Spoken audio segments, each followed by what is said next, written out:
What's up and welcome back to the Kinda Funny Gamescast. As always, I'm Tim Geddes, joined by one of the coolest dudes in video games, Greg Miller. Timothy, it does me well to see you. How are you this morrow?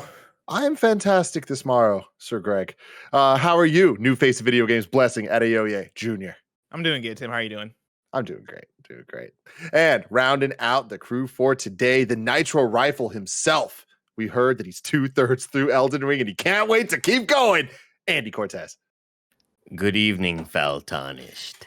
Damn. See, I got some nice welcomes throughout the entire day there. I liked that. I like that a lot. It feels good. That's what we do here at Kinda Funny on the Kinda Funny Games cast, where you could watch it on youtube.com/kindafunnygames or roosterteeth.com. If you want to listen to it as a podcast, you got to search your favorite podcast service for Kinda Funny Games cast, and we'll be right there for you. If you wanted to get the show ad free, if you wanted to watch it live as we record it, and if you want the exclusive post show where we play a fun game show we like to call Bless Who, you got to go to patreon.com/kindafunnygames, just like our Patreon producers, Gordon McGuire, Fargo Brady, Pranksy, Dan, Golden Spider, B, Tyler Ross, Delaney Twinning, First Responder ND, Julian the Gluten-Free Gamer, James Hastings, and Casey Andrew have done. We appreciate you all so very much. If you don't have $1 to toss our way, that's totally cool. Anytime you're on the Epic Game Store, make sure you use our Epic creator code, Kinda Funny, and you will help support us without paying any additional dollars. It's fantastic stuff. You get to support video games and support Kinda Funny. What more could you want to do in life? I'm not really sure.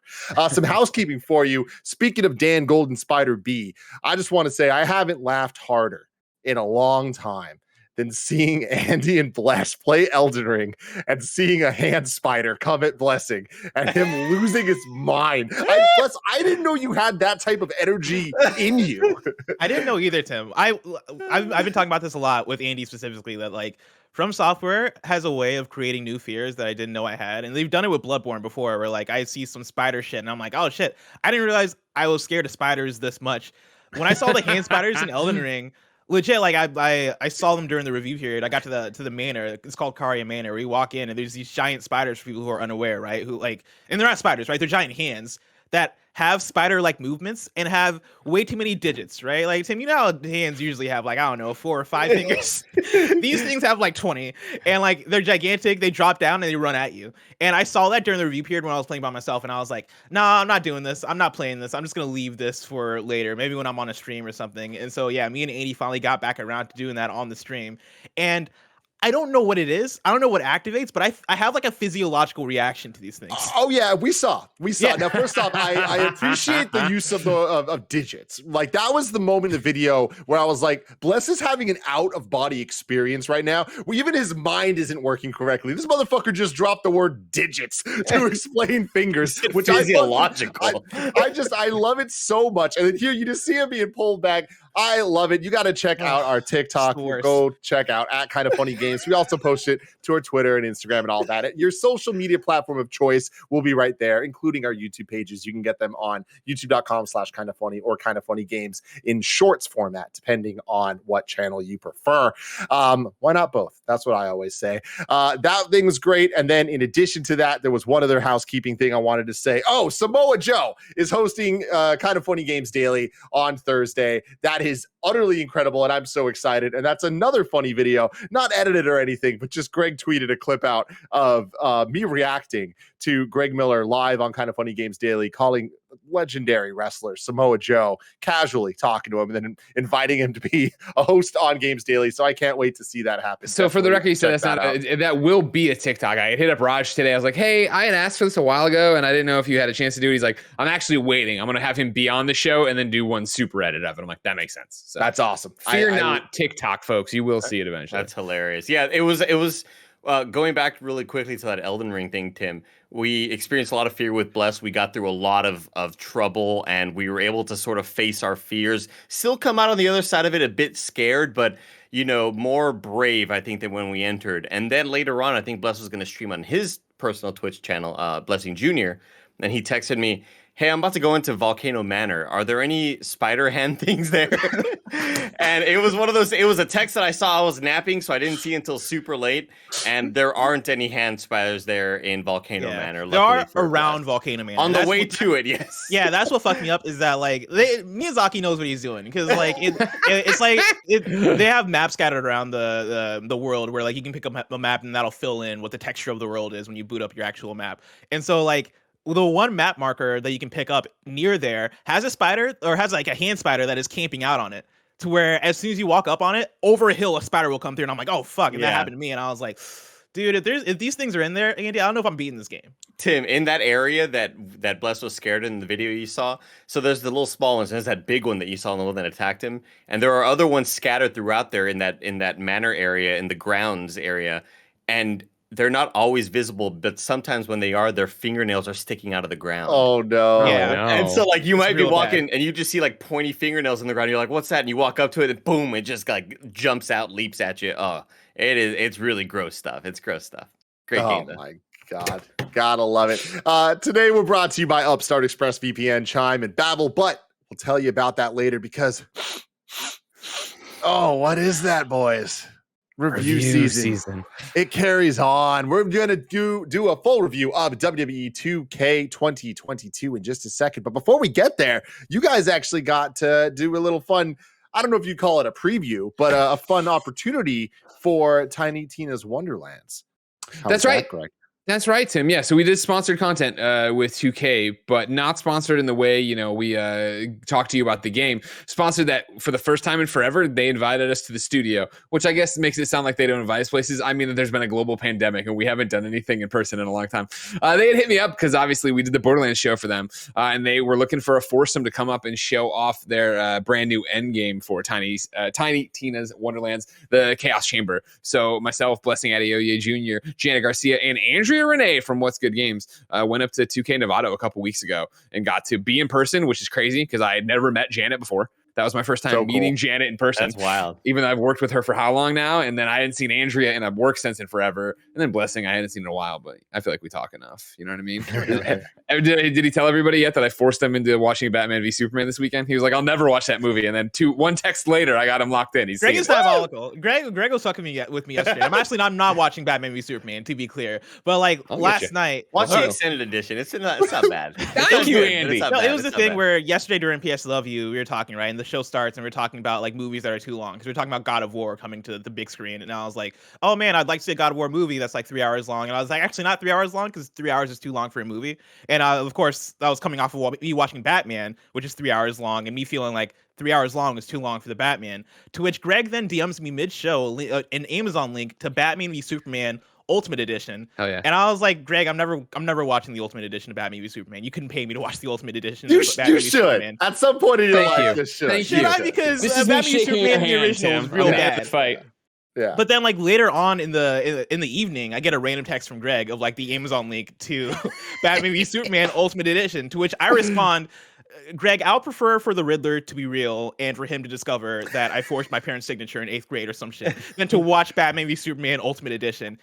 About 30 minutes later, I get a text from my very good friend Yusef McGee, and he's like, "Oh, hey man, me and B are thinking about doing a movie night this weekend. Would you want in?" And I was like, "Oh yeah, man, I'm busy on Saturday, but if you're doing it Friday, I'm down." Yusef's like, "Oh yeah, man, we can make Friday work."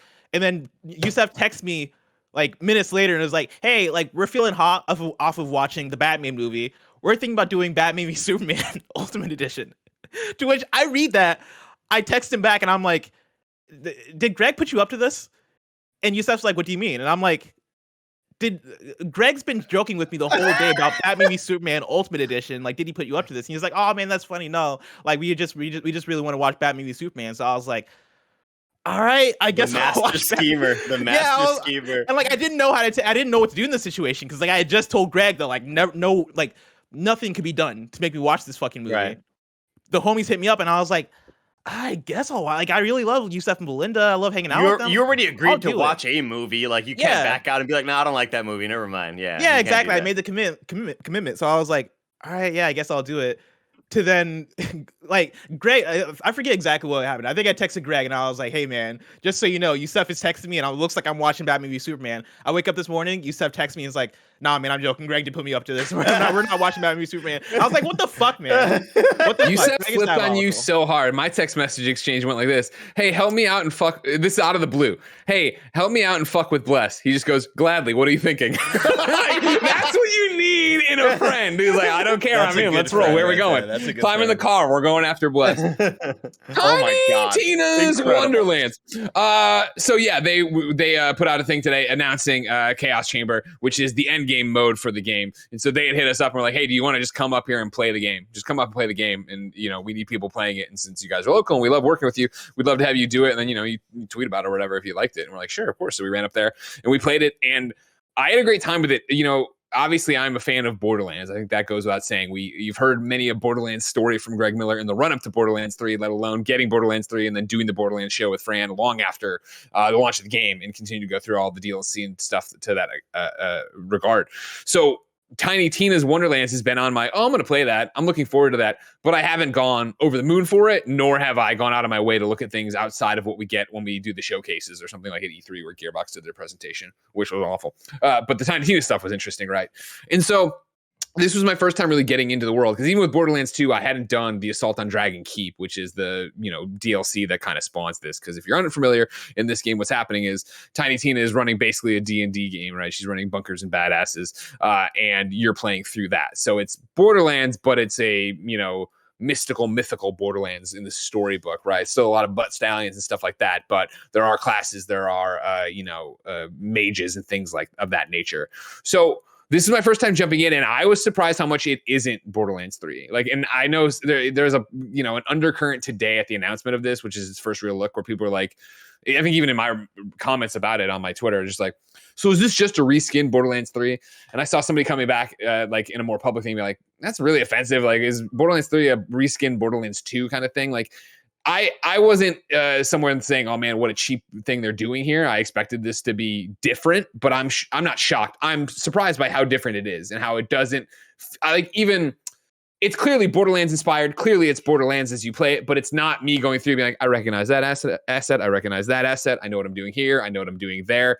Like, I didn't get that vibe from it. So playing it and having character classes that you have in Tiny Tina's that actually play differently and do all these different things, like, that was interesting and fun to get our heads wrapped around. We first started playing, Andrea was playing as the glass cannon. And so for her, you had to figure out how to work that build. I was playing as a berserker, which is, a cold infused berserker. It feels different than how I played Flash in Borderlands 3 or something thank you very much. Get it now. This is a game for you. This is a game for you. Yeah. Oh, burr. Yeah, burr. It's cold out there. I was like, why are you some toros in the atmosphere? I said burr. That's what bring it on, everybody. Yeah, exactly. You nailed it. And so I'm talking a lot. Blessing, did you enjoy Chaos Chamber? Did you enjoy what you played of it? Yeah, I had a good time. The specific mode that we played, right, which was the endgame mode, has roguelite kind of systems to it, where we're going through room by room and choosing which room we want to go through next, depending on what the rewards are that we want to get. And we're able to kind of like pick the difficulty, pick how hard we want to go, pick we want to do the side objectives. And I've not really experienced any sort of like Borderlands endgame, because Borderlands for me is a series that I like Borderlands. I like playing it casually, but I've never had the patience to push through the however many hours it takes to finish Borderlands and then play the end game and then play the DLC and then push through all that stuff. Usually I'll pick it up, and like I think me and Barret had the story where we tried so hard. It was like 4 months. It was like right before you started working for KindaFunny, and there was like a good 4 months that we were trying to like beat it together, and this was like this journey. And I swear it was like every single night we would play for 20 minutes, and then both you and I would like fall asleep while playing. Yeah, and it's that thing of like, I think for me, once I play enough Borderlands, I'm like, all right, cool, I got what I wanted out of it, and then I just feel tired by it. I was interested as I was playing Wonderlands, because I was like, okay, this is a different flavor of it. It almost reminds me. I think the reskin thing is interesting, because it reminds me almost of like either like a Majora's Mask to an Ocarina of Time, or a like Far Cry Primal to a Far Cry 3 or Far Cry 4. I forget which one that was, but it's a different take on it that makes it more interesting. That might be bouncing off of the recent release, but finds ways to switch it up and finds ways to keep your energy engaged. And so like I do like the Tiny Tina twist. I think the fantasy stuff in here is fun, different, and like the Borderlands traditional humor never always hit with me. Like I never thought it was too terrible. I know a lot of people split different ways in terms of how funny or not funny they think Borderlands is. I've always thought it was fine, right? It's not something that ever bothered me, but I do think the having like a place to lean into, right, or like I guess a bit to lean into when it comes to the D&D type stuff, right? I think does give them good prompts for jokes. Like I was joking with you guys during the actual recording that like every time an achievement would come up, I'd laugh because like I thought they were nailing it in terms of like I can't pull them any direct at this moment, but like they had a lot of good puns, a lot of good like D&D jokes, right? Like a lot of good Borderlands style jokes, but pertaining to D&D that I thought were fun. The gameplay I felt like was Borderlands, but everything kind of had a twist to it, right? Like you mentioned being the Berserker, you mentioned the class that Andrea was. I can't remember the exact class I was. I think I might have been the Graveborn. Graveborn, yeah, that makes sense. I have it pulled up over here. So Graveborn are death-touched acolytes who sacrifice health to unleash devastating dark magic attacks and become the phantasmal Reaper of Bones, accompanied by their manic demi-lich companion. Yeah, Andy, what's your take on the word acolyte? Acolytes are really cool because I think of WWF for back in the day. Yes, Andy. Oh my God. That was one of those where he said it. And I reached out. I'm like, somebody has to remember Farouk and Bradshaw. We got to be talking about the APA right now, right? Fuck yeah, Andy. I'm proud of you. I'm hot. I'm taking my I wish I off. saved that for later. It would have been a great segue to WWE. But anyway, sorry. Bless back to you. but yeah, like I liked playing as the Graveborn. I liked having my Demolich next to me, hanging out with me, and like also I had another companion because you can like mix and match classes in this one, which is new for the Borderlands franchise. So that was cool. But yeah, like I had an overall good time. Like I enjoyed it more than I thought I was going to. For somebody who like tends to bounce off, right? Like I can see myself when Tiny Tina actually comes out, me doing streams with Greg and whoever wants to come through. Of hey, yeah, let's do the end game. Let's do the like the roguelite mode. Which what was it called again, Greg? Chaos Chamber, right? Let's do 1 or 2 runs of Chaos Chamber and have a good time. Like so, really it's all standalone, right? Like this isn't anything you need to have. Oh no, it's a standalone game. It's all its own. It's all its own. Yeah. And like the Chaos Chamber stuff, like I don't think I'll end up playing it after the fact, and I don't think it's because it's bad. I think I'm very much. I play Borderlands for the story, and again, I know humor is different for every person. I thought Borderlands 3 was funny. I enjoyed that. I really enjoyed the DLCs. I thought the wedding was great and all that. I digress. The casino boat, that was great too. But what I like about this is I know from doing the Borderlands show how hardcore the Borderlands community is about min-maxing and having the best build and it's like a stuff that like I knew people loved Borderlands. I knew people played Borderlands 2 up until Borderlands 3, but I didn't realize how much there was this undercurrent hardcore. Let's go through and figure out the best DPS, how to melt bosses. Let's do blah, blah, blah. And so if you're that kind of person, if you're a Fran, right? That's why Fran and I work so well in the show, is that I was there for the story and what was going on, and I enjoyed playing it with Jen, on normal and having fun. I didn't really want to roll, they changed Mayhem around, but I didn't really want to roll between the mid Mayhem system, which made the game tougher. This one, what I like, if you're trying to be that min-maxer, right, is that they say the mission, a run of this should only take you 20 to 30 minutes. Obviously, you can make it tougher, make it longer. The idea of going through makes sense. As you play, you get these thing called moon orbs, right? That you can then use when you leave the mode to, re-roll the enchantments on your gun. So you're trying to get the better enchantments there. But also if you're like how I am in Borderlands, where I'm like, I like 2 kinds of weapons. I usually like an assault rifle, right? I usually like a good pistol. You can play this over and over again. And then the other currency, I forget what it's called. I guess I could look it up. I think it's crystals. Crystals. The crystals you're earning in there at the end of the mode when you've gone through and you beat it, you then walk in before you go back into the quote unquote real world that you're coming from. You can then put the crystals into specific, like here's an assault rifle bunny that barfs up all these assault rifles that you can then go. And obviously there's RNG attached if it's going to be a good one or a bad one or whatever. But it's there that you can get that. So if you are just looking for a better version of that gun, you've hit a different level and you like your assault. Like that was my thing with Borderlands 3 is I found myself in plenty of situations where I was like, oh man, like I liked this gun, but I've now got a gun that's more powerful, even though it's not the kind of gun I like, I'll switch over to that. So that idea of running it to try to get that makes sense. And I think that I would use it in that sense if I'm into this game and I want to play the DLCs for it, that I want the better gun going into the DLCs. Yeah. I'm stoked about this. This will be the first Borderlands that I play on keyboard mouse, and ever since I switched over to PC, I just feel like Tim, I unlocked the talent that I didn't even know I had, right? Like Suddenly suddenly I'm at least top 50 in the world in FPS games, top 5 in Destiny, some people might say. But I never wanted to play the DLCs for Borderland, in the same way that whenever Destiny would come out with like a minor expansion, I'm like, I'm good with that. But this being sort of this brand new thing that everybody can kind of hop in and everybody's sort of like at the same level, and I'm not feeling super left behind. Sure. And the idea that it is a brand new world with really great crossplay and just gun mechanics that I adored. Like I loved Borderlands 3. I had a blast with it. But when it was done, I never felt like I wanted to do the end game or do any of the extra DLCs. So this is pretty exciting, honestly. Is the game crossplay? The Borderlands 3 is. Wait, Borderlands 3 was crossplay? Yeah, I'm pretty sure. I think they maybe later high? supported it so you could do Xbox and Xbox and PC, but I don't know if they ever got PlayStation in there. Oh, am I high right now? No, it was a big thing they struggled with for a long time.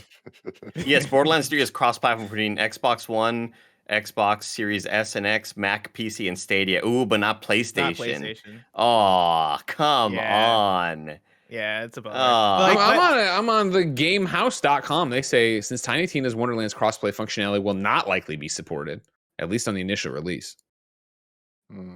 That's sorry to break your news. Sorry, I mean, you Not have to playing play it. Just come over, man. Play on Not PlayStation. playing Tiny Tina's Blunderlands. Jesus, thank you. You got it. You got him there. Thank you. But for real, go to Wonderlands. kindafunny.com/Tiny Tina and go click on the thing and say we sent you.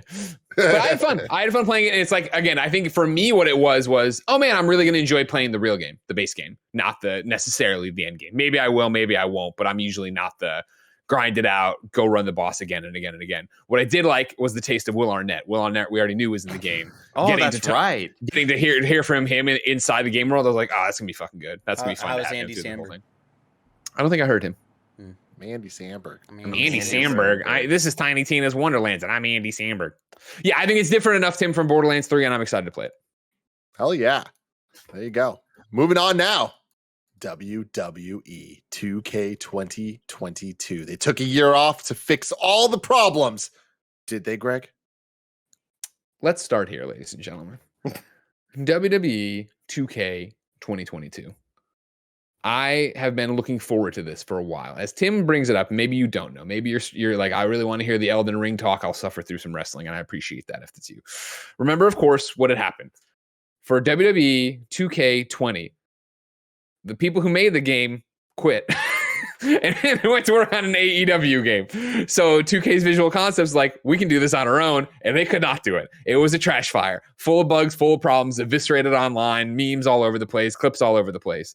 Then the next year for WWE 2K21, they said, you know what? No, we're not going to do it, which is an outrageous thing to say when you think about 2K, Take-Two Interactive, not annualizing a sports game, working for WWE too, another company that likes to make their money and have their regular wrestling games, right? Like if you're new around here, or at least haven't been with me the whole ride, remember that like wrestling games are like definitive Greg Miller shit. And like, obviously as I've gotten older and the wrestling's changed and yada yada, I mean, my desire to play or ability to or whatever has lessened, but I used to review them every one at IGN, right? And before then, I learned about IGN really and have definitive memories of IGN from going and watching the Superstar videos. I remember in high school having the computers in the computer lab actually had the Ethernet to them, right? So I was able to go up there, and I remember watching Chris Jericho's entrance in WrestleMania 2000, like the Thursday after he debuted on Monday Night Raw that I was at. No big deal. August 9th, 1999 changed my life.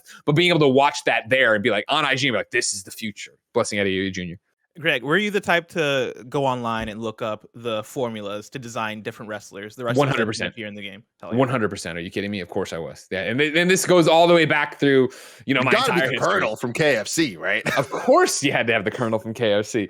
The Incredible Hulk every year. You know what I mean? Captain America for no reason. But all the way back to Genesis and even stuff on Super Nintendo or NES or when I'm playing at a friend's house. Yada yada yada. I'm big into wrestling video games, right? So after I gave up reviewing them at IGN and passed that off to somebody else, like I check in. When was that, Greg? I was trying to figure that out myself. It had to have been around up at noontime. Like Andy, give me a Google on IGN WWE 2K11 and 2K10, and see if I reviewed either of those if I had already passed it off then. So you were reviewing the 2K brand of WWE games. This is Greg Miller, 2K11, SmackDown versus Raw, WWE. Okay. Yeah. And now you want 2K12? Well, if I had 2K11, yeah. 2K12, I bet is where I fall off. Maybe it's 2K13. Everyone waits with bated breath as Andy Googles to see where Greg gave off on reviews. WWE 12 is by Richard George. There you go. And I think, that coincides with moving over to hosting stuff and up at new stuff and yada, yada, yada. So yeah, I did into the 2K series, yes. And from there on out, Sam, I did play the 2K series.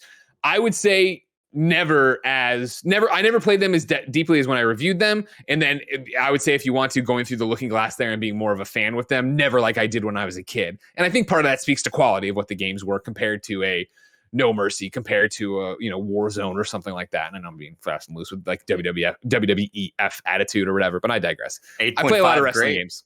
What was that? 8.5 grade 2010. Yeah. Wow. Where did you stand with SmackDown versus Raw? I'm sorry, what was that? Where did you stand with SmackDown versus Raw? Oh, I reviewed a lot of them. Oh, sorry. Oh, like in comparison to WWE, the 2K series, did you feel like that was a step up when they switched to 2K? Because I know THQ lost and then no, and that was my problem. This is not an insult at all to the people who work on the WWE games, but especially, and I think you've seen it with the history here and some of the conversations. There's a rumor going around right now that WWE is talking to EA that that this is a make or break game for 2K, and if they bounce, they're looking at going to EA. I think anybody you talk to will tell you that the 2K series is a bit stale, right? The problem is that it was a bit stale with SmackDown versus Raw because it was the same people. And if you remember when THQ went away and the rights went over to 2K, they really just hired everybody from THQ. Like they brought in all sorts of people. The people who were the higher ups on that game came over. The PR people who were the higher ups on that came over. Like it wasn't like all of a sudden you had a brand new group working on the game. You just had a brand new logo on the box and a bunch of new people, but a whole bunch of old people too. Andy? Wait, that's really funny. Just real quick, I want to say, you say Rich George. That reminds me, my first ever like real work trip with IGN was to go to WrestleMania with Rich George for that game. That's hilarious. That's I was just gonna mention, hey EA, you're gonna work on this, and it's Vince Zampella again, just having to fix another franchise. Here comes Vince. Well, so then, this is a long preamble. I'm sorry to explain to you where the 2K series is, to explain where I am with it as well as just a wrestling fan, a wrestling video game fan, right? And so, in the lead up to this, I was excited. Obviously, right now, if you're not paying attention, AEW is trying to come on strong. Ukes, the people who made SmackDown versus Raw, the people who made 2K up until they left Visual Concepts on their own to make 2010, or not 2010, 2K20, right? They are working right now on the AEW game. Kenny Omega is a big wrestling video game fan. He's a wrestler as well. He is very clear that they are trying to make a new No Mercy. They are trying to make a modern game inspired by No Mercy, which many people would point to as the best wrestling game of all time, myself included. And you could argue WrestleMania 2000. You could argue WCW, NWO Revenge. That style of AKI Ukes gameplay, right, for what you're getting. I digress. The heat is on right now. And so, yeah, you can't have another shitty game, let alone the fact that your last game was so shitty. And so I'm excited for this. I'm looking forward to this. I reach out. I say, hey, getting pretty close to this game. It comes out officially Friday, this upcoming Friday, right? But last week I started asking about codes. Like, when are we going to get codes? They emailed me back. They're like, hey, here's an NDA, get you signed up. We're going to drop you codes on Friday. So that's last Friday, right? And I'm like, okay. When's the embargo? The embargo is Monday. They were telling us we were going to get this game on Friday, and then the embargo would be 3 a.m. Monday, which is an outrageous embargo. Most people, when I say this, go, oh my God, yeah, 3 a.m. I'm like, no, you're not listening. They're giving us a video game on Friday and saying you can review it, give it a score on Monday. Like, that's an incredibly short turnaround. That's you can do it, of course. Also. Yeah, it's a weekend. It's a weekend. It's not a work day. That's a shitty turnaround. And immediately for me, that is sirens. That is the red light of death of like trouble ahead. Usually when you get a shitty embargo like that, that means they're hiding something. That means the game is not good. But Greg, that gives you at least 2 days to play, right? Right. That's more than 48 hours, right, of just playing, right? Yeah. And God bless them. Yeah. You mentioned at the top of this, the full review of WWE 2K22. This is far from that. Again, I have played I've played a fair amount of it. I've played a lot of it. I have impressions and I have plenty to say about it. I have not touched certain modes beyond like the surface level of my GM and stuff like that. This is not a full blown thing. But what it is telling you where I'm at and what I think my score would be and all that jazz about it and everything else. But God bless them.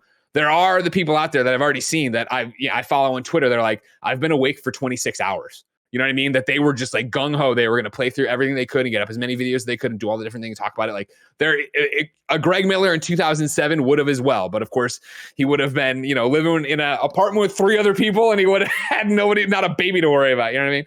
I digress. Yeah, I was setting you up there, Greg, I was joking, being like, you have 2 days when in actuality you said Friday to that, but we actually didn't even get the codes until day of. No, exactly. So what happens though is Friday comes and goes, no codes. I hit them up. They're like, hey, we're still they're working on a patch. They're working on a thing to put out. And like, okay, that's interesting. Not a good sign either. And so they're like, you'll get them before 3 a.m. on Monday. You're like, okay, cool. Sunday, 7 a.m. codes drop. We get codes. So does everybody else. I install it. I come back from hanging out at the farmer's market. Andy knows I love a good farmer's market. And it was a good one. I get a lot of voice memos from there. Yep. Had a pizza. Yeah, you stopped responding to them, but I'll keep sending them. Wait, don't you worry. send those in public? Oh yeah, I sent them everywhere. Did you hear my Batman and Robin one the other night? It was great. I did. I may not respond to them, Greg, but I do play them on other podcasts. That's good. That's all I'm at. As long as there's an audience for them, I don't mind. Yeah. Shout out to Babbel for sponsoring this episode. There's nothing worse than traveling abroad and looking like an idiot because you didn't bother to learn the slightest bit of the country's language. That's why Greg Miller has been using a little Babbel to learn French to speak to Genevieve. Babbel is the addictively fun, fast, and easy language learning app that has sold more than 10 million subscriptions. Babbel's 15-minute lessons make it the perfect way to learn a new language on the go. Other language learning apps use AI for their lesson plans, but Babbel lessons were created by over 100 language experts. Their teaching method has been scientifically proven to be effective, and you can choose from 14 different languages like Spanish, French, Italian, and German. Plus, Babbel's speech recognition technology helps you to improve your pronunciation and accent, which has been helping Greg Miller be able to communicate with Jen's extended family. Right now, when you purchase a 3-month Babbel subscription, you'll get an additional 3 months free. That's 6 months for the price of 3. Just go to babbel.com and use promo code KindaFunny. That's BABBEL.com. Code KindaFunny. Babbel, language for life. And shout out to Chime. Kick off 2022 with a better checking account with no monthly fees, no overdraft fees, no foreign transaction fees, and no service fees. Get all of that and then some with Chime, an award-winning app and debit card. They've also got over 60,000 fee-free in-network ATMs all over the place, like at most Walgreens, 7-Elevens, or CVS's. You can access your money when you need it, where you need it. Make your first good decision of the new year and join over 10 million people using Chime. Sign up takes only 2 minutes and doesn't affect your credit score. Get started at chime.com/KFgames. That's chime.com/KFgames. Banking services provided by a debit card issued by the Bancorp Bank or Stride Bank NA, members FDIC. Get fee-free transactions at any MoneyPass ATM in a 7-Eleven location and at any Allpoint or Visa Plus Alliance ATM. Otherwise, out-of-network ATM withdrawal fees may apply. Sometimes pay anyone instant transfers can be delayed. The recipient must use a valid debit card or be a Chime member to claim funds. Chime.com/KFgames. Shout out to ExpressVPN for sponsoring this episode. If you've ever been on the bus or the train with someone who's taking a phone call on speaker, you know that everyone who can hear them now knows a bunch of their private business. Using the internet without ExpressVPN is basically the same thing, so don't be that person. Did you know your ISP knows every single website you visit, and then they can sell that information to ad companies and tech giants who can use that data to target you? Well, ExpressVPN creates a secure encrypted tunnel between your device and the internet, so people can't peep in on your online activity. The best part of it is how easy it is to use. You just fire up the ExpressVPN app and click a button on any device. I've been using this forever. KindaFunny's been staying safe on the internet with ExpressVPN, and they're right. It could not be easier to use. Secure your online activity today at expressvpn.com/KindaFunny and get an extra 3 months of ExpressVPN free. That's expressvpn.com/KindaFunny. ExpressVPN.com/KindaFunny. upstart.com/kindafunny. Shout out to Upstart. If you've got multiple credit card balances each month and are getting by just paying the minimums, barely making a dent into your credit card debt, it can be pretty dang discouraging. Upstart can help you pay off your existing debt quickly so you can feel like you're finally getting ahead. Whether you're paying off credit cards, consolidating high interest debt, or funding personal expenses, over 500,000 people have used Upstart to get one fixed monthly payment. Upstart knows that you are more than just your credit score and is expanding access to affordable credit. Unlike other lenders, Upstart considers your income and current employment to find you a smarter rate for your loan. With a 5-minute rate check, you can see your rate upfront for loans between $1,000 and $50,000 and receive your funds as fast as one business day after accepting your loan. Find out how Upstart can lower your monthly payments today when you go to upstart.com/kindafunny. That's upstart.com/kindafunny. Don't forget to use the URL to let them know that we sent you. Loan amounts will be determined based on your credit, income, and certain other information provided in your loan application. Go to upstart.com/kindafunny. Tim, put it in your hat too. I was thinking about a Patreon tier where I just put up a nightly voice memo that's just off the chain. You know what I mean? Put it on there. Okay. Off the chain. Yeah. I'm pushing P out here. You know what I mean? Like I'm pushing P. I gotta do it. Man, this message is Lord. off the chain right now. I start the game up on Sunday. I start playing, and I am dumbfounded by how good the game is. Like how much I enjoy the game. How there is no dragging around the corner of problems. I guess, you know, it is the rare occasion that they really were working on their day one patch or whatever down to the last minute to get it out. Maybe. I don't know. For this one, the big push is that, you know, it is a brand new control scheme. So in the past, the 2K series has been criticized for animations. You get it. You're going through, you hit your button, the animation plays out and you just watch it happen. You just go through and that's how it's going to be. And then something else happens and you go. They've been criticized for having it be too complicated to be pick up and play for newcomers. And then also just like not fun to sit there, you know, worrying about, well, if I'm hitting L1, am I hitting R2? Am I doing this thing? I got to reverse this thing that way and do another one that way and blah, blah, blah, blah, blah. They've gone through this time around and their big push was we're building it from the ground up. We want it to be approachable. We want it to be easier to get into. And I think they have done that. I think they've delivered a gameplay system that we're talking about at the base level is enjoyable to play, leads to those kind of, I don't want to, it's a WWE thing, I think actually from the series too, but the OMG moments of you're so close to something happening, you're not. You know, I for this part of the review, right, I would kick it to Blessing, where we went and played online. And at that point I had played, I don't know, a day, and that's in quotes, not 24 hours, but, you know, a day in the life of, my weekend and hanging out. And me and Blessing got in there playing. Blessing had played like 2 seconds of one thing. And so it was this idea of me giving Blessing a few pointers on how to do this or get out of the ring or whatever we were worrying about.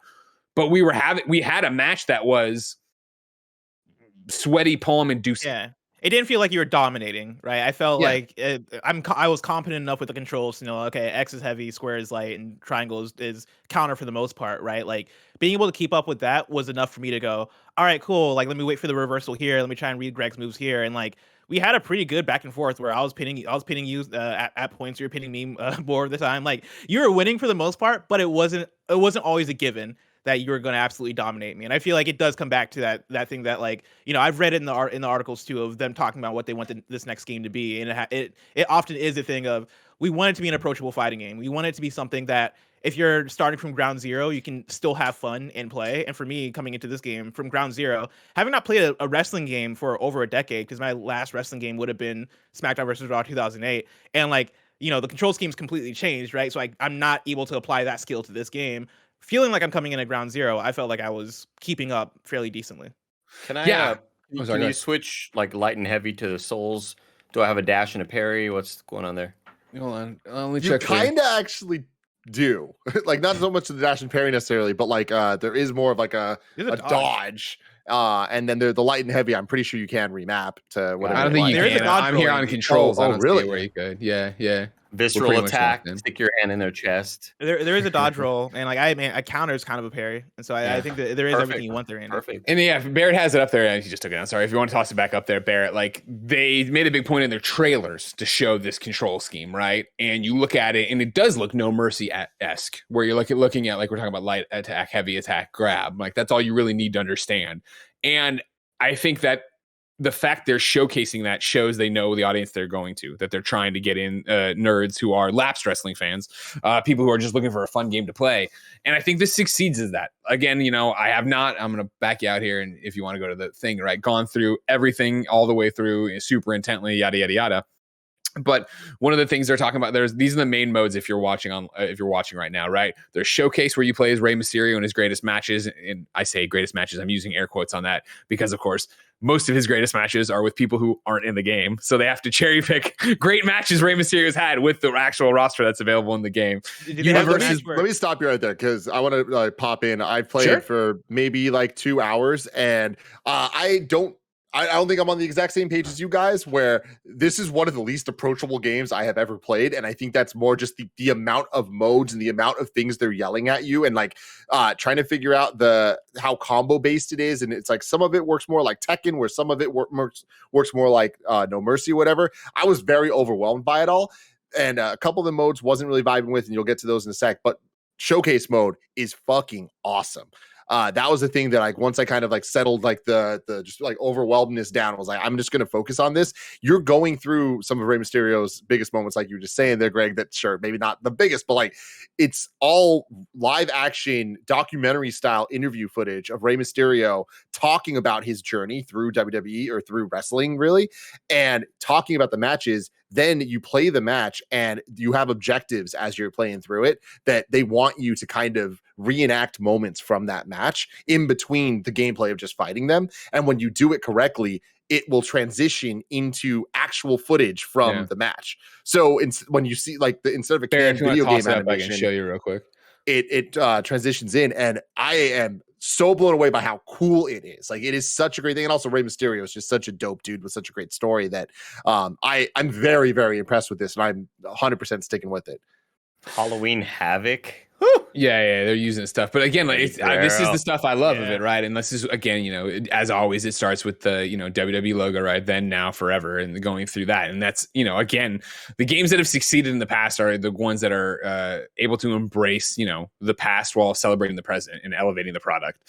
And so I think Rey Mysterio Showcase is a great example of, yes, how do we make the past exciting? How do we showcase that in? And even right there, right? Like, you look at the filter they've put on this, right? And you come in, and I don't know if we'll get to it. I'll get a little bit going here as I'm wailing on Eddie Guerrero right now as Rey.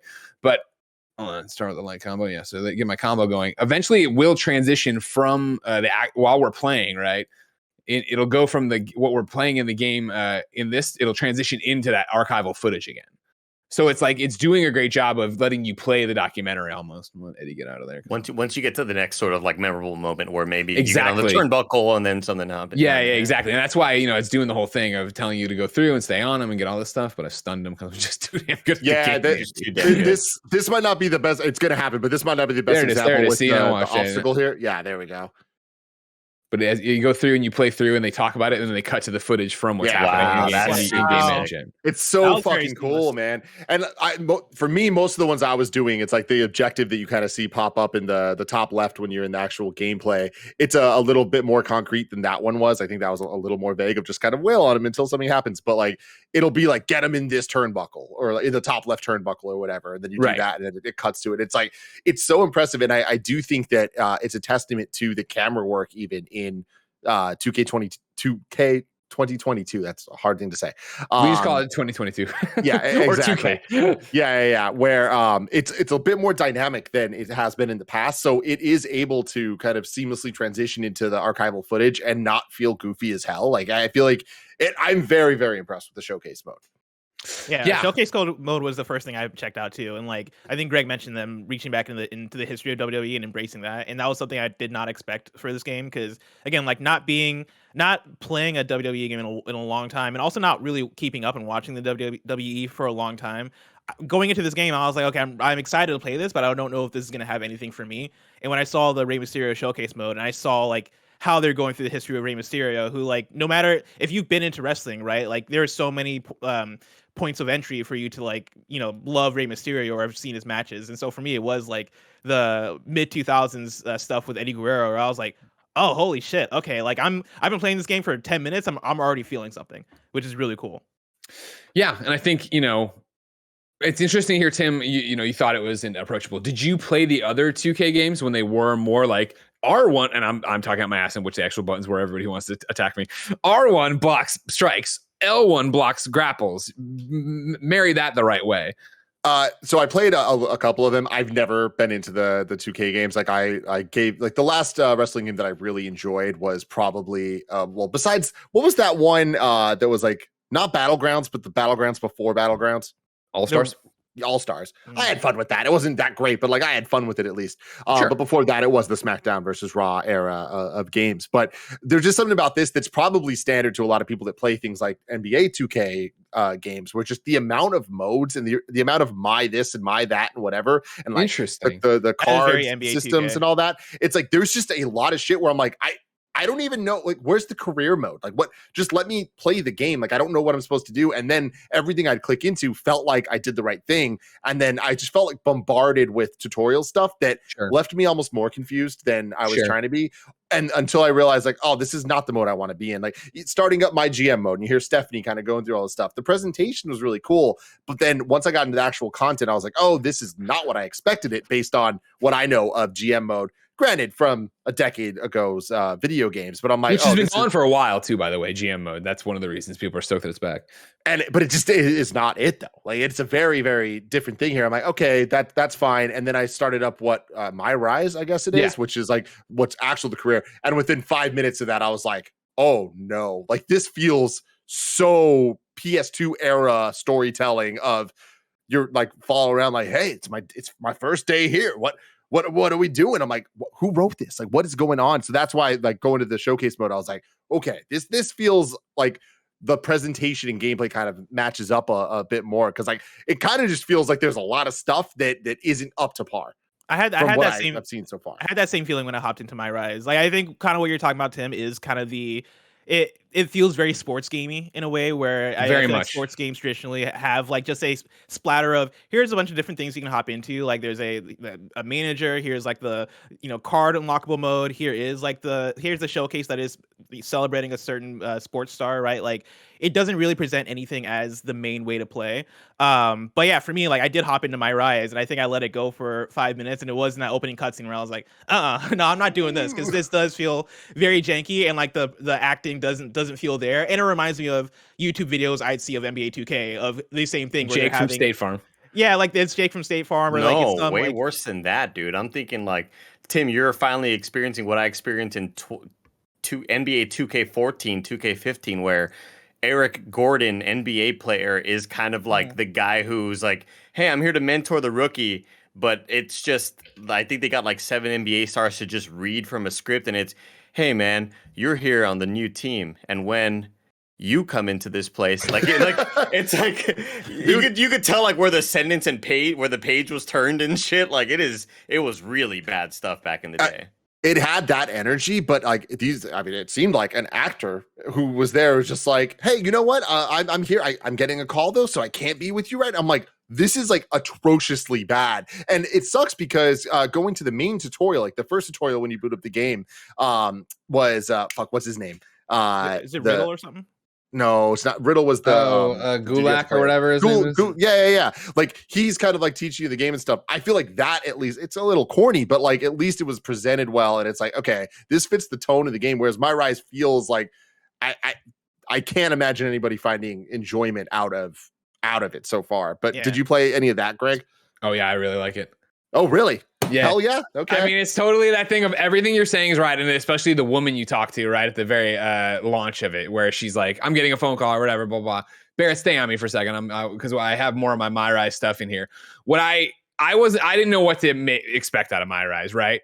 And I've been impressed with it. It's just another way to get you into playing the game and what to do with the mechanics, right? So here's a screenshot, right? Social media will be a big part of your My Rise. Social media posts appear in your social media feed and direct messages appear in your DM. Storylines kick off with conversations in social media posts or DMs. If you want, you can only display the conversations, yada, yada, yada.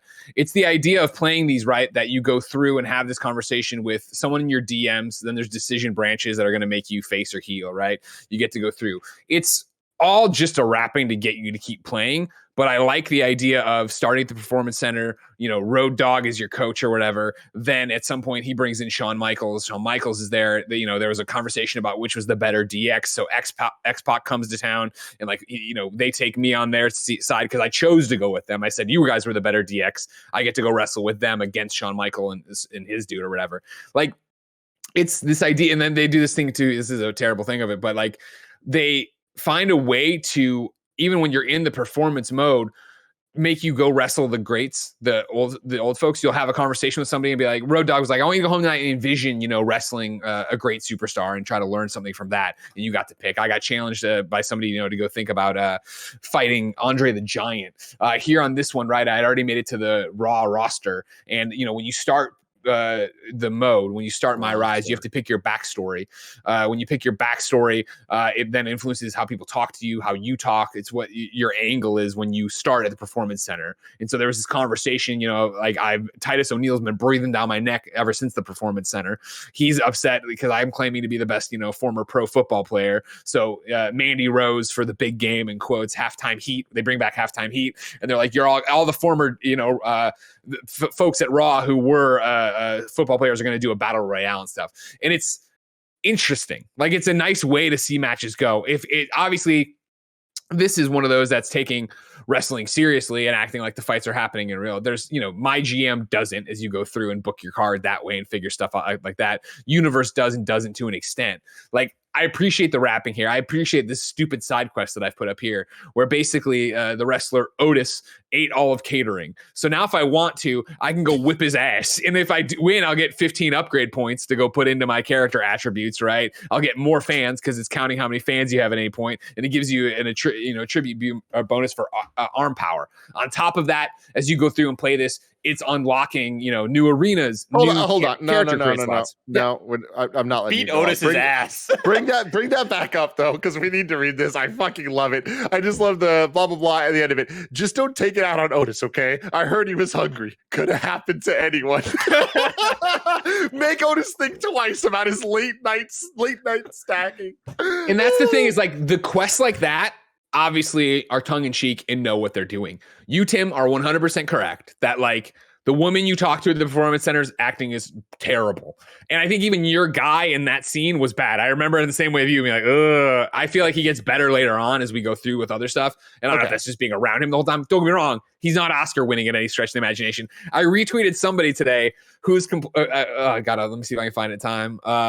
It cracked me up. I haven't heard it myself, but I 100% believe it. Talking about this mode and everything else in the game and saying, God, I tweet too much. Was it it's Mitchell Saltzman from IGN. Yeah. Man, if you want to hear how COVID impacted game development, check out WWE 2K22, because they definitely had Edge record lines from what sounds like a webcam mic. So like, that's what you're getting out of it. It's enjoyable. I like it. I'm not at all saying it's perfect and it's, this cinematic experience, but as somebody who's looking for a fun way to go through and unlock stuff and have a reason to keep playing, have a reason to go after the stuff, go after different rings, go after different things, it tracks the whole way. I'd show you in My Rise right now, but I'm in the middle of a match I bailed on. So like, it'll start right into that.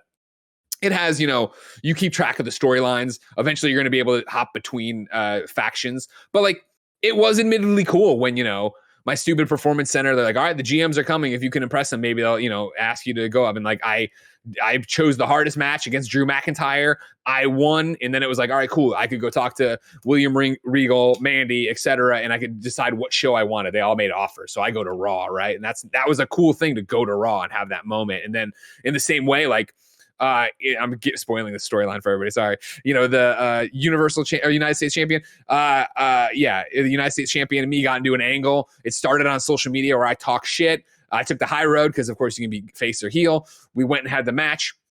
I won, and I was like, oh my God, this is cool. My character's got his first title or whatever. And then it, cuts to the cutscene of the dude gets up, beats on me, tears off the steps, gives me his finisher on the steps. And it's like, then it's a post from Mandy that's like, hey, because at the end of that match that happened, my character, Blue Suede, I call them, has, broken ribs. He's going to be out 6 weeks. So the title goes back to the other dude.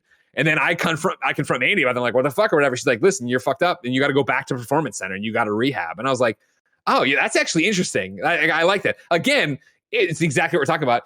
Mandy Rose is like all stiffly there, hands at her side talking. But I was like, oh, this is a cool thing I didn't see coming. And I like that there's those little parts to it, that there are like angles to stretch it between it. That's what I always want more than, what you get out of universe mode, where you go and there's angles and stuff like that. But I prefer the scripted stuff. Again, I think back to a No Mercy, and it was, the little things with the branching storylines that went back, and it's like, oh man, I'm going to go back. And when I get to that point, I should lose this match to see what happens there. And it's the same thing so far of like, I'm sure there are probably you have to win these matches. I haven't run into them. They are like whatever happens is going to happen. And like when I lost I had my first NXT match, right, trying to impress people, and I lost it.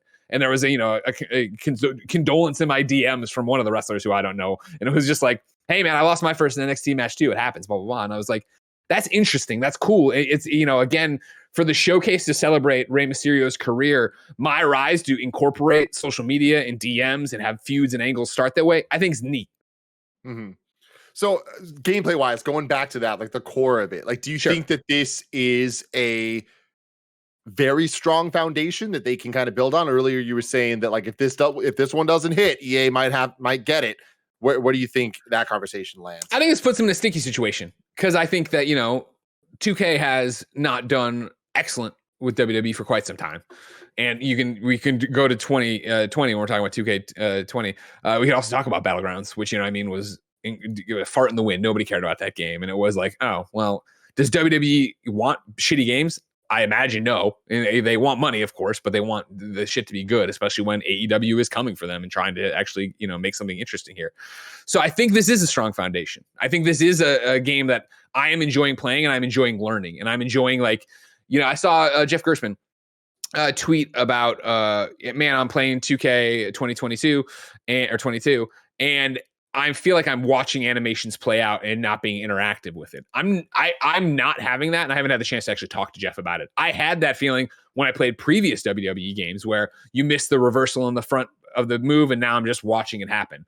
What I like about this version when I'm playing it is they put the reversal in different spots for different moves. So it is this thing of, all right, cool, he's starting to be, it looks like I'm getting suplexed, it looks like I'm getting power bombed, it's like whatever. When does that triangle pop up? When do I hit it? When do I try to get out of it and reverse it? And so there is that angle where I actually feel more invested in the moves and the animations than I ever was before. And I think it's another one where it just makes sense if that goes with it. It makes more sense because even for me, as somebody who played these games year after year, you'd get into this and they'd add in a new match, you do this thing, and be like, all right, well, what the fuck am I supposed to do? How do I get him out of the ring? How do I do the thing? How do I go out that way? I've been impressed with them the way that in my first battle royale, right? I'm tossed into it and I was like, shit, I haven't done a battle royale in this game yet. I don't know how it's going to do it. And so the first time, I threw, I think it was Goldberg to the corner and went over there, it does the full blown pause and comes up and it's like, hey, in a battle royale, this is the mini game and how it's going to work. And it's all back to button taps and stuff like that of, you get there and you try to tip them over. So you're tipping that. Same stuff for submissions and stuff like that. I like that better than the old spinning sticks, trying to mash the dot, a whole bunch of different ways that we've gone around on this.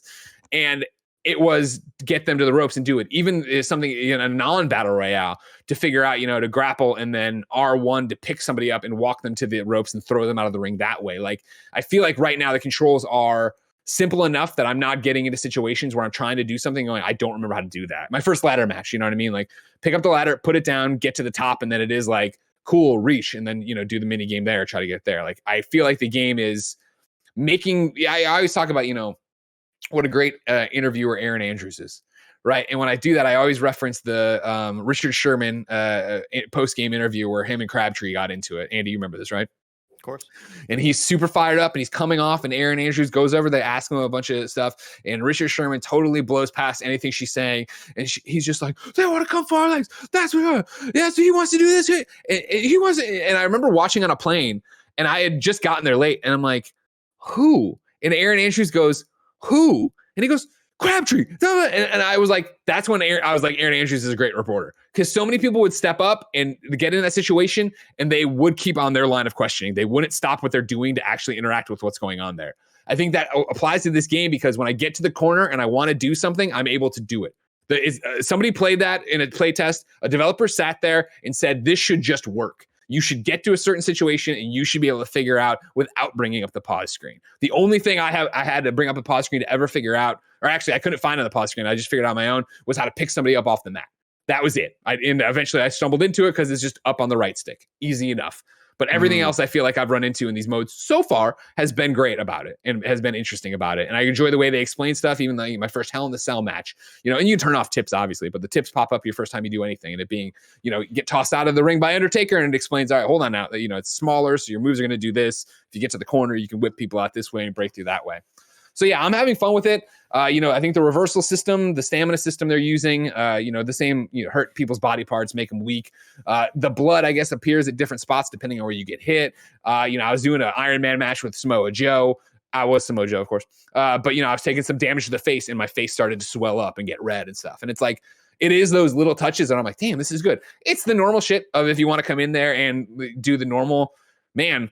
Hair looks terrible sometimes. Man, the crowd doesn't look great. Man, have I run into bugs? Of course. I got whipped into a corner that somebody else got whipped into today. And so then I did the animation of laying in a corner, but I couldn't lay on the guy. So it pushed me out, and then it just broke me. I was out of the universe just laying on not laying on a rope, but looking like I was leaning on a rope and nobody could touch me. It's like, shit happens. I've been spending time in the creative character, and I had to double check. I was like, I am playing the PS5 version of the game, right? Because I felt like whenever I'll switch different features, it would linger on that feature for a second of trying to load in the next thing. I gave up. And being like, is this SSD, is it loading off the SSD? Because this should be faster than this. But yeah, there are those things that are there that I think people will recognize as the jank that's probably always been there. Yeah, I've always been disappointed. And again, this speaks to 2K being caretaker of the WWE. I've always been disappointed in how long it takes to load their shit. But that said, Barret, if you can go to Khalif's tweet from this morning or last night of his creative character, you look at that and you go, holy fucking shit. I can't wait. Me, Blessing, and Mike are doing a stream on Thursday where we're going to play through this, and we're making our creative characters right now. And so me and Bless are at the same point of going through this. But awesome. If you're looking at this on the thing, Barret, click over to the photo that came with this of that's Ka, obviously from the PAX Wrestling thing, and you click over to his actual character, and he went in there and he was able to remake the shirt. And of course, this is the same shit as always where, image uploaders in there. You can go and put out your face on there if you want it. I don't think COD did that. You can go, you can put your, all this different, you can upload your own images. I'm making mine right now, and I'm doing the cut off blue, KindaFunny aerobics shirt. Andy, if you have the aerobics logo, I need that. I don't know who has that. I need to get that and upload that to make it there's that level in it. I think those characters look good enough in the game when they're fighting and doing their things.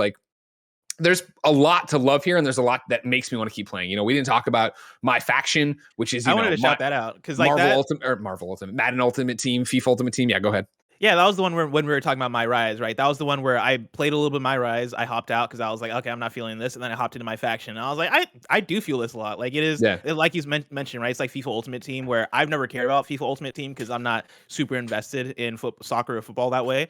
And so for me, hopping into my faction where I actually recognize the characters, it is the thing of you're building a 4-person team and then elements around that team by collecting cards that apply to those elements. So for me, my first role, it was AJ Styles, I got Xavier Woods, and I think I got Kofi Kingston, one other wrestler. And I was like, oh shit, I really like this team. And then you go into matches. I've only done one of them. There's modes within this mode. I've only done one of the modes, which Greg, you tell me which one this is, but it's the one where you go in, you fight NPC characters, and you have certain conditions that you're trying to hit, right? Where if you want to do the 1-star out of 3-star, you get 15 points. If you want to do the 2 stars out of 3, you get 60. And if you want to go the full way, you get 90 points. And if you want to go for the 90 points, you have to do a list of objectives, essentially, where it is taunt to the opponent, taunt to the crowd, depending on the wrestler you are. If you're a high flying wrestler, jump off the turnbuckle 3 times, right? Do 3 super salt or whatever the fuck it's called, right? And you have to fulfill these elements to get the points to then have points later on that I'm sure you can then spend on more cards and more characters. And from the start of it, I'm already having fun with it. And that's the thing. Oh yeah, sure. Well, Barret, if you want to toss it up, I'm in my faction right now, showing off my decks or whatever. I got cool decks of things I can do. Sorry, Andy. For I guess mostly for Greg, because Greg, you really enjoyed Fire Pro Wrestling. Yeah. And I'm not sure if you enjoyed Fire Pro Wrestling more for the customization aspect of it. Do you think that this will be enough to kind of supplant Fire Pro Wrestling as your main wrestling game? I do.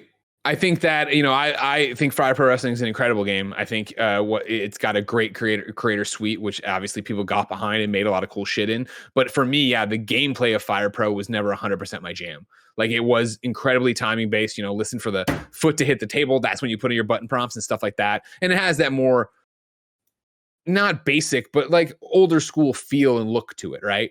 And I think that was great for simming and it was great for creating, but playing, I was never like, oh man, I really want to play some Fire Pro. I wanted to create in Fire Pro.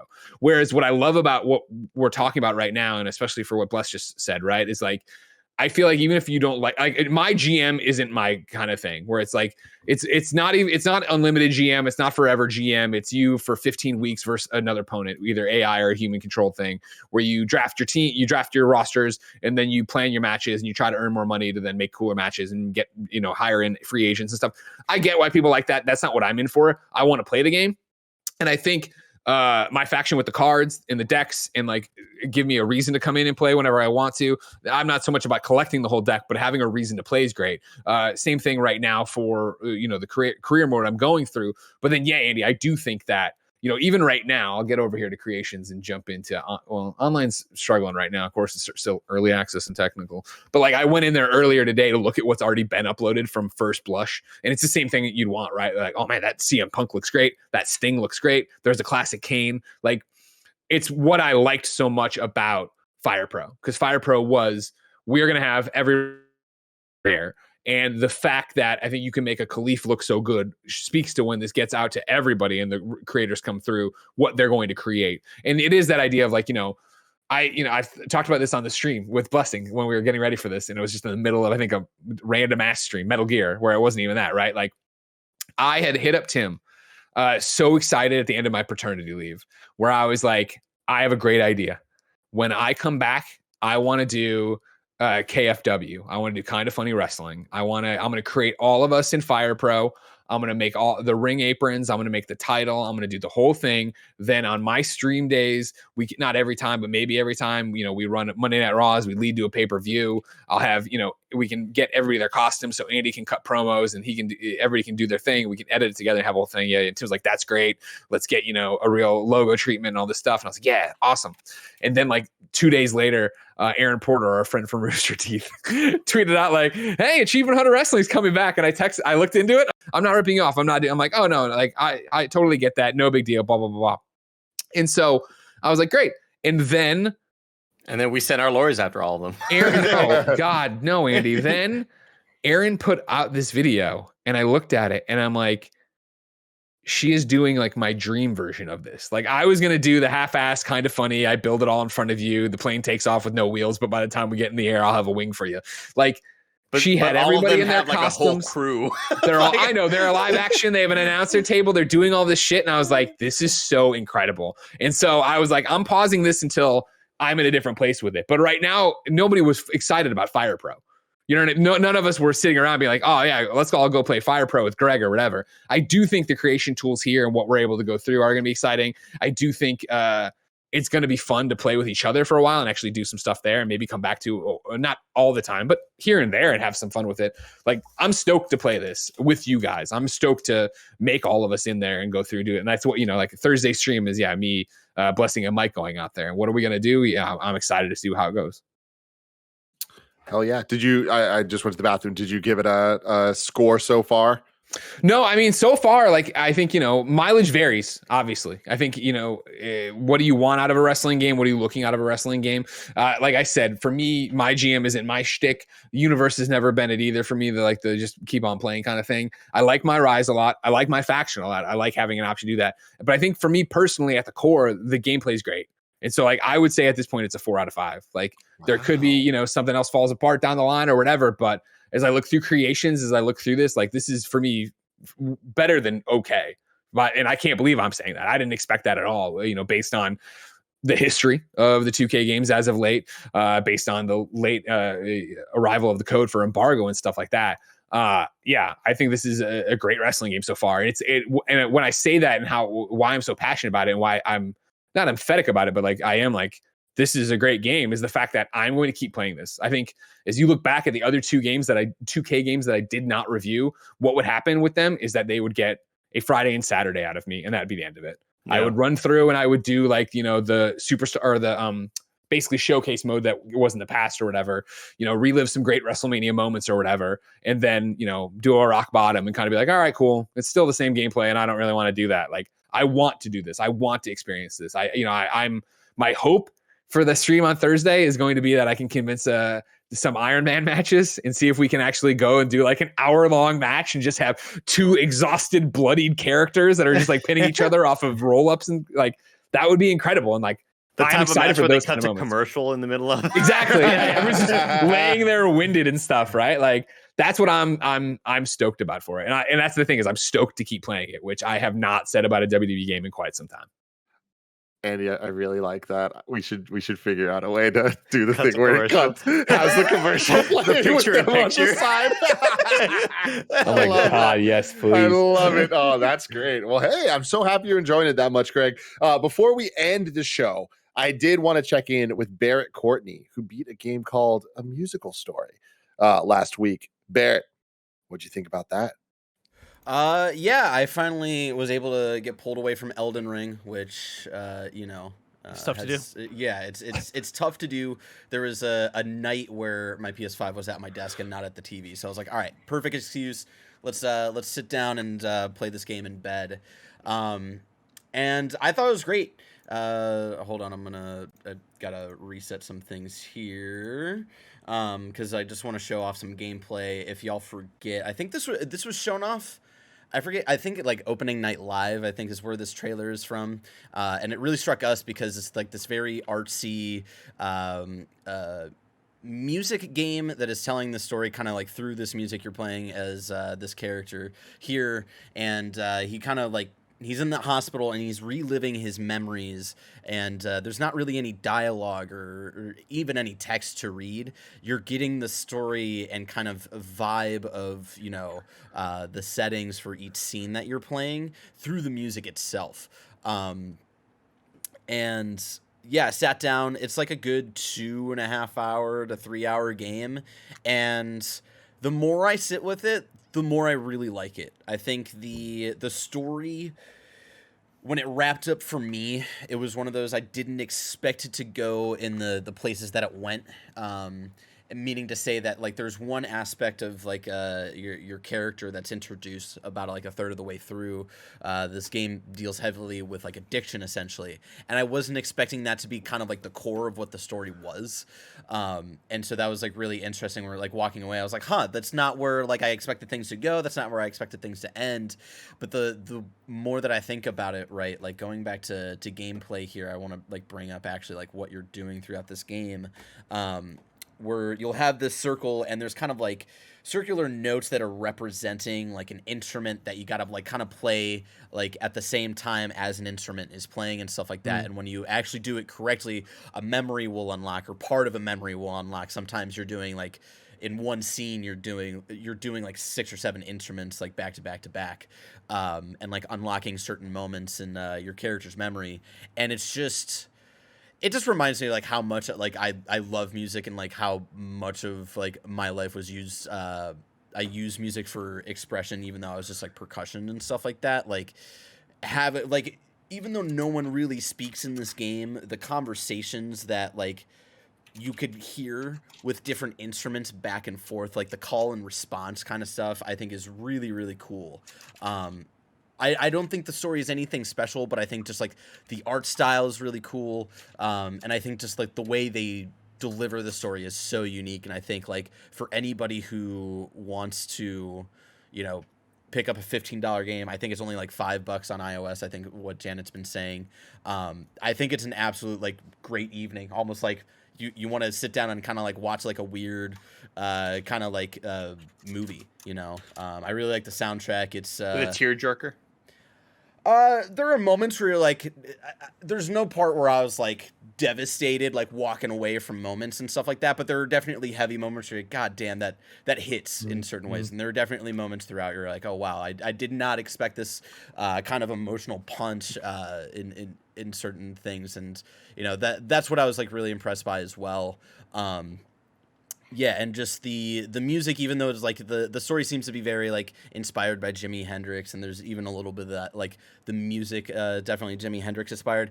The music itself also almost reminds me of like less Jimi Hendrix and more of like if Pink Floyd wrote an album about Jimi Hendrix, and just like the way of like the unique like things that aren't instruments that like are used as instruments, and just like kind of like almost like how like industrial it can sound at times, and then like going back into the more like 60s early 70s vibe there. I had a really good time with it. I highly recommend it. It's on Switch and I think a bunch of other platforms. It's on your phone, so if you got a phone, play it on your phone. So I gotta download it on PS5. Yeah. Can't wait to play it. So yeah, I would when are you gonna play it, huh? When are you getting off that Elden Ring, huh? Yeah, when are you gonna get off that Elden Ring like I did? I'm Bless. 75 hours. I'm gonna beat it hard. soon. It's hard. I'm gonna beat it soon. I got the 5 demigods defeated, but it just keeps going. This game doesn't end. I would put it at a 4 out of 5. It's great. It's definitely like out of all of the games from review season, it's definitely a standout for me, and I think it's definitely one of my favorite games so far this year. Hell yeah. Go check that out. And for everyone else, we'll see you next week. But for all you Patreon people, guess what? It's Bless Who time. Very excited for that. For everyone else, love you all. Goodbye.